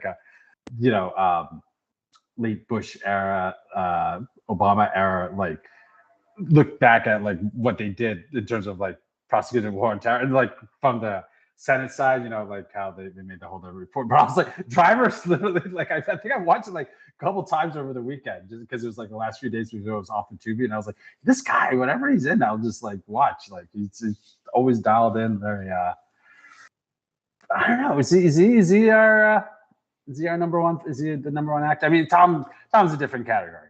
He's just Oh, right now, if I had to do a one seed actor right now,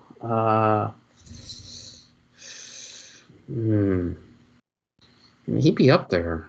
We'll take Ben and Tom out just because there's too much. I feel we got you gotta take some of these old guys out of there. You gotta do guys someone in their prime are still consistently working.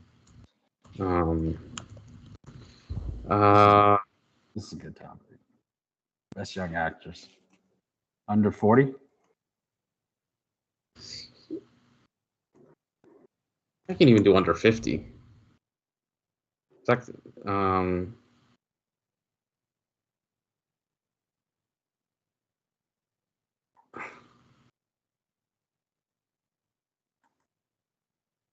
Yeah, he'd probably be my one. He'd probably be my one seed. Yeah. I would. I mean, I would. I'm struggling to think of.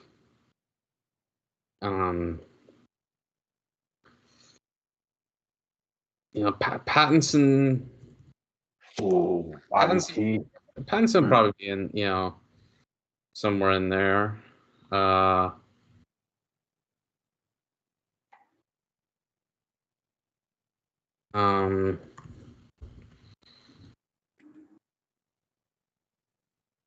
Who else? I mean, in terms of leading men, which is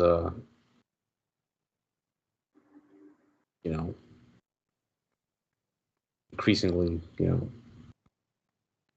shallow pool. Ben Foster isn't, like he's more of a, just like, a work, just a working man. But he's,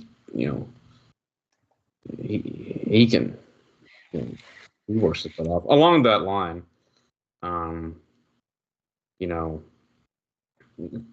I've grown to I've become more of a Pine, Chris Pine. Oh, yes, he's the best, Chris.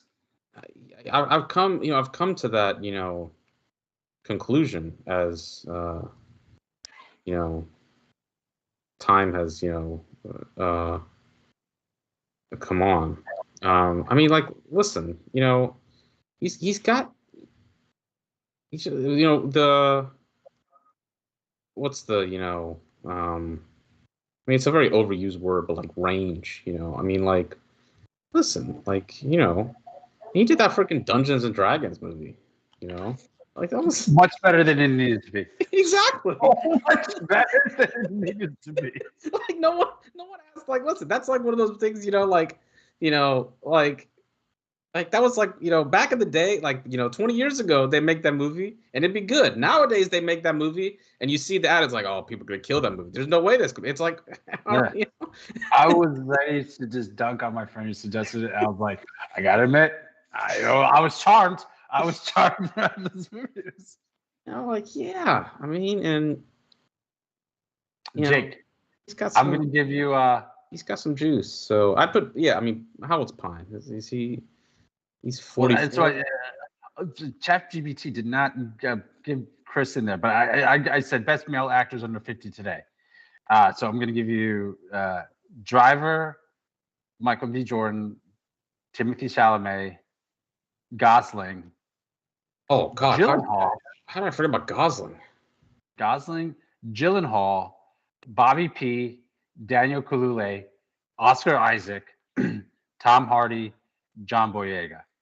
This is actually where ChatGPT is useful, because like now that I'm thinking about it, I'm like, oh yeah, these guys are good. I just couldn't like think of their names off the top of my head. I'm so washed. I used to be like good at this kind of stuff. All right, if I'm putting, I just put it in chat. All right.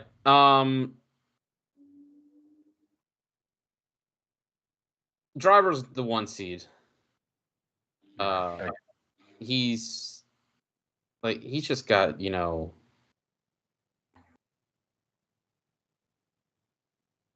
just, like, he just has that, he's got presence, he's got, that's so Driver's the 1 seed.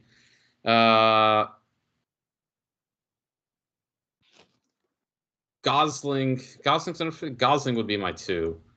Gosling's the most, like, best physical, comedic performer, out there. And he is just the most. Look, listen, I'm a big, like, memorable performances are a big deal, for me. Like, you got, like, like, if I can just name bangers off the top of my head, I can name, like, Gosling, like, just, Barbie, I wasn't a La La Land guy, but, like, listen, like, it's people, for a lot of people, that's like his, one. For me, it's Nice Guys. I mean, that's just, he's just preposterous in that. I am a Drive. I am a Drive. He kills in that. He's got a couple others in that kind of period. Of course, even just, I mean, coming out of the gate with Remember the Titans is so. Like Half Nelson, I loved. Blue Valentine's very good. Yeah. So Notebook, I mean, you can't deny Notebook. Notebook. I mean, listen, he should have, with Barbie and Nice Guys, that's like, he should have 2 Oscars right there. So, like, oh well, no, Barbie. I mean, listen, they gave it to RDJ. That was fair. RDJ, like, he went hard in the paint on that one. But listen, we talked about this. That was a stacked category this year. Like, there were a lot of but Drive, he could have won it for Drive. House Nelson. Listen, no, yeah, Gosling. So Gosling be the 2 seed. Big Pine. Pine. Yeah, I go Pine 3, and I go Kahlua 4. Kahlua 4. I like Kahlua. Kalua's got. Sicario. Get out. Get out. I mean, yeah, Kalua's got a, real. He's got an ability to be. It was he was in Widows. Yep. Which he was terrific in. Judas and the Black Messiah. He's very engaging. Like he's a real kind of. He's very disarming. I think you can find. I really like the other Jordan Peele movie he did, Nope. That was great. But I think he could be like a great, like what you saw, but like when he was in Widows, so like I think he could be a real great villain. Yes, like I think he could have. I think he could have some real good. I don't know if he'll fall into that, but so yeah, that'd be my 4. That's what I go with, and then I'd put Pattinson as the next. P5. I like that. Big Tim. Tim's up there. I mean, I do like his movies. Honest to God, I don't know that I've like.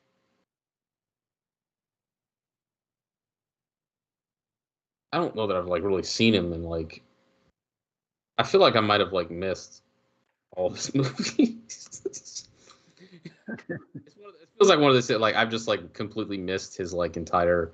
I got no take. I'm like I'm a big The King fan. That Netflix one about King Henry. I just like missed like all of his like I gotta like sit down one day and just watch it. Like I don't know. I thought you would be a Dune fan. Or maybe I honestly have not like seen it. Like I never like I wanted to see it and I just like never like I kept telling myself I was gonna go see it in the theater. I gotta see that in theater. I can't watch it at home. And I never saw it. So yeah, I got no take on it, honestly. It seems cool. Maybe it might be good. I don't know. Oh, I like Austin Butler. Oh, yeah, definitely. I liked he was good. He was good in Elvis. Yeah. I really did like that Elvis movie. All right, Safe. We got any other cross takes before we wind this thing down? Finish up. No, I'm looking forward to hopefully a quiet fall ball. That's what I said. But the most important thing about fall ball and preseason is nobody get injured. But it's always fun. I had fun with those pods with the coaches. Absolutely. Of course, end of summer, early fall.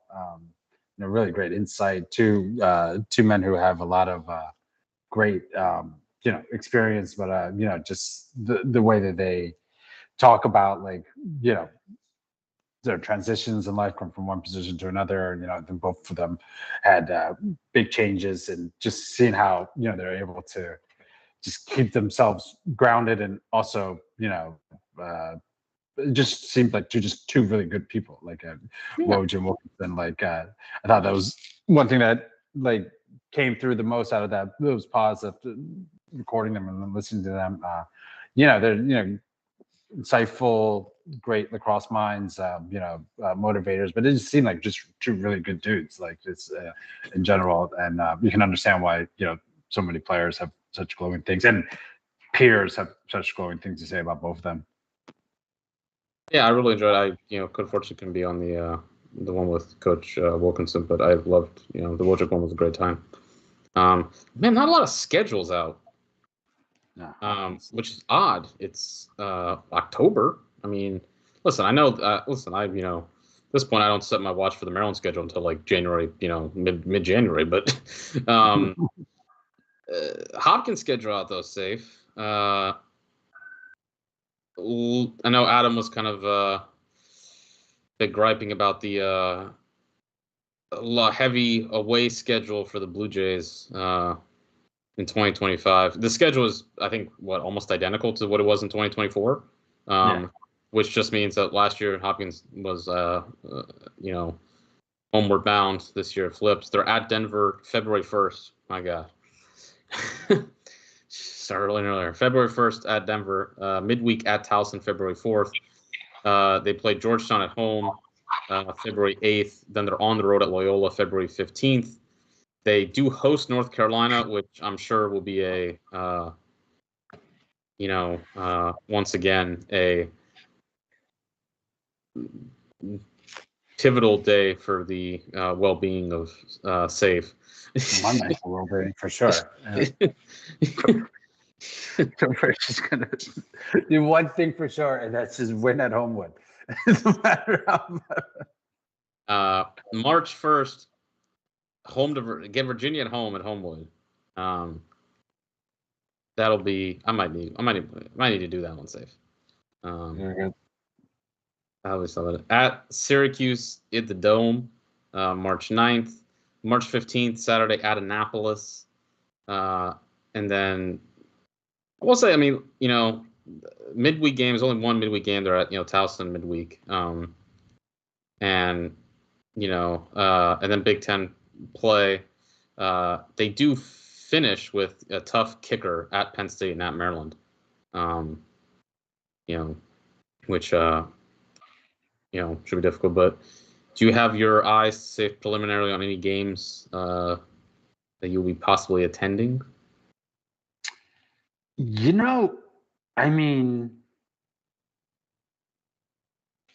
That Georgetown game would just kind of be fun because I went to the one last year in DC. A little iffy with this weather in February, but that one definitely I was looking at. Ohio State, just for that's at home. That'd be fun. Maybe like one of that's kind of near your birthday, right? No, mine's on the. It was on the Maryland weekend, but now they've moved that up, so it's 25th. But we've done that day. I think Rutgers. We did that day for Rutgers 2 years ago. I want to say. Yes. Because it's home. It was homecoming. Did we do that? 23 Rutgers was April 1st. I think it was homecoming that year. I know we did that one. So that's kind of along that day. Yeah, April 5th, Ohio State. That kind of could be fun. That's a homecoming one. In Rutgers is the second to last home game, and that's March 22nd. So Virginia, I may come down for Virginia as well, Jake. Maybe Listen, that happens. Just you, me, and Lars. I mean, that's just a recipe for greatness. It's a big three. Some will say. I don't know if I would say it, but some may say.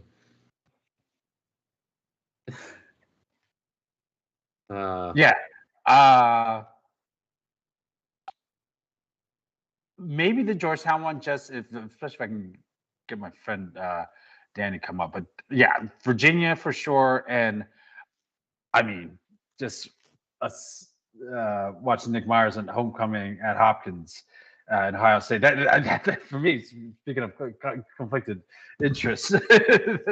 Oh man, Ohio State. Just to see me, sweat through that one. Did Princeton drop a schedule? I know you're always.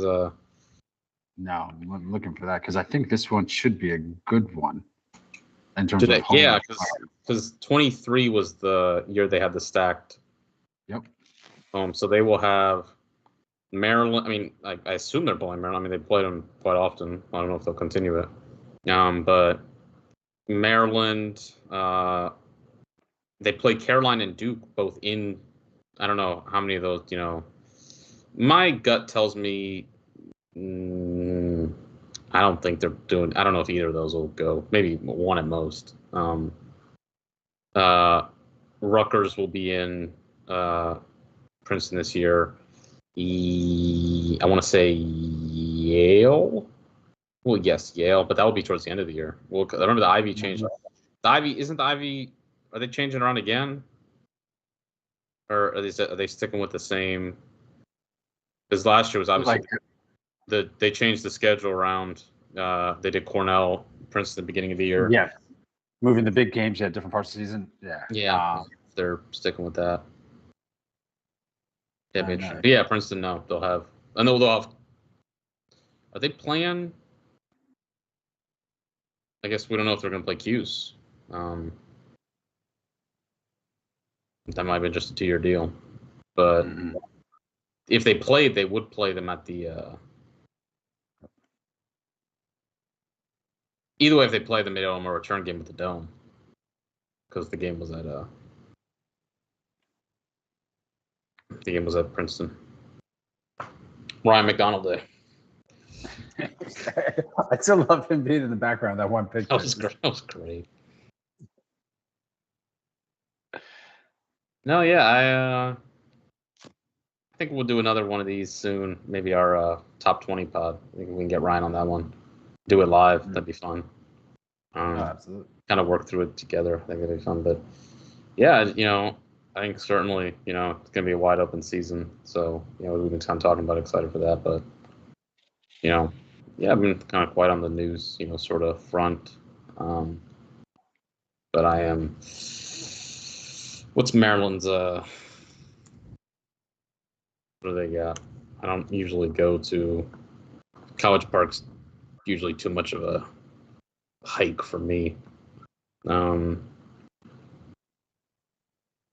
know if any of these that I could hit up.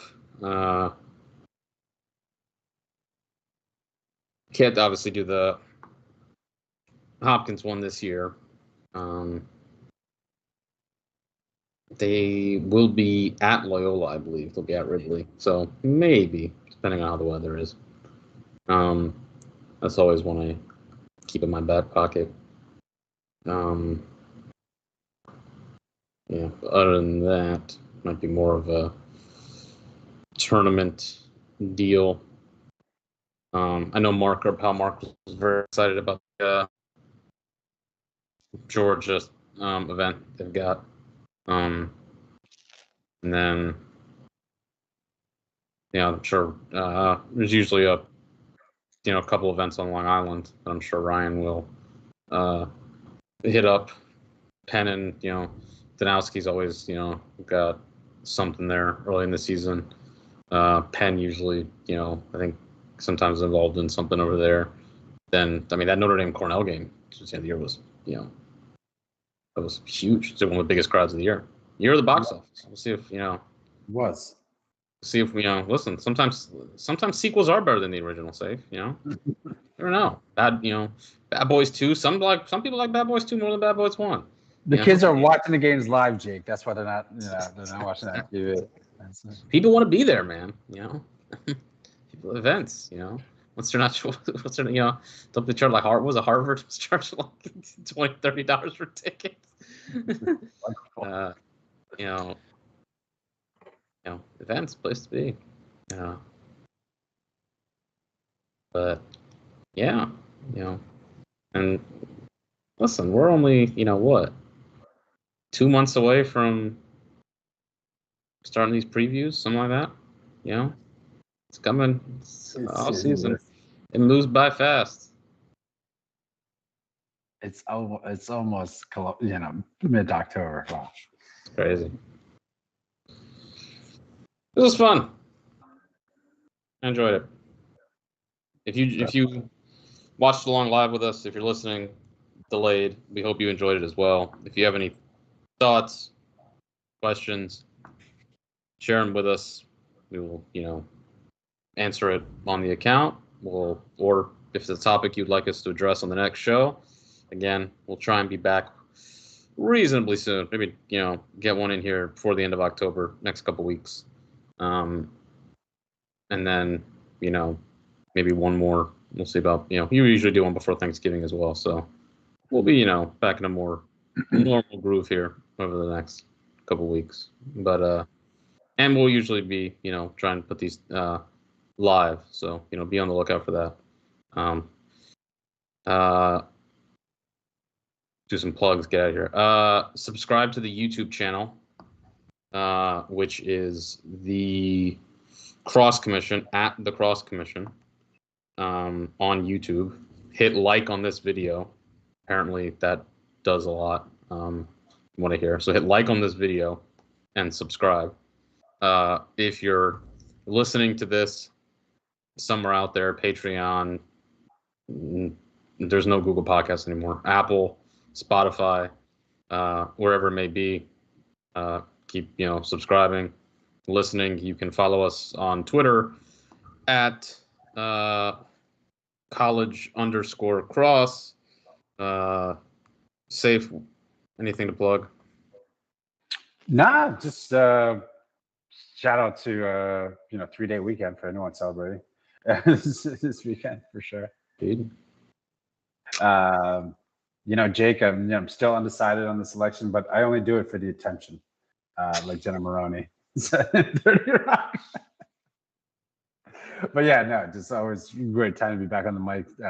Good to see Ryan happy, New York back. Like, listen, Philly through and through, South Jersey, so obviously allegiance to Philly, but New York's a great city in the world. Have no problem seeing his residents and the surrounding area happy, because most of them are from Jersey anyway. Like half of Mets fans are from Jersey. That's good. And my people, I can't hate my own people. That's a good bit. I'm the best. My NFL hats. Rob Lowe. Just Rob Lowe on the way out. Thank you, folks. It's been a fun time. We'll be back soon. See you out there. Stay hydrated. And some nice weather. Becky Lynch for president.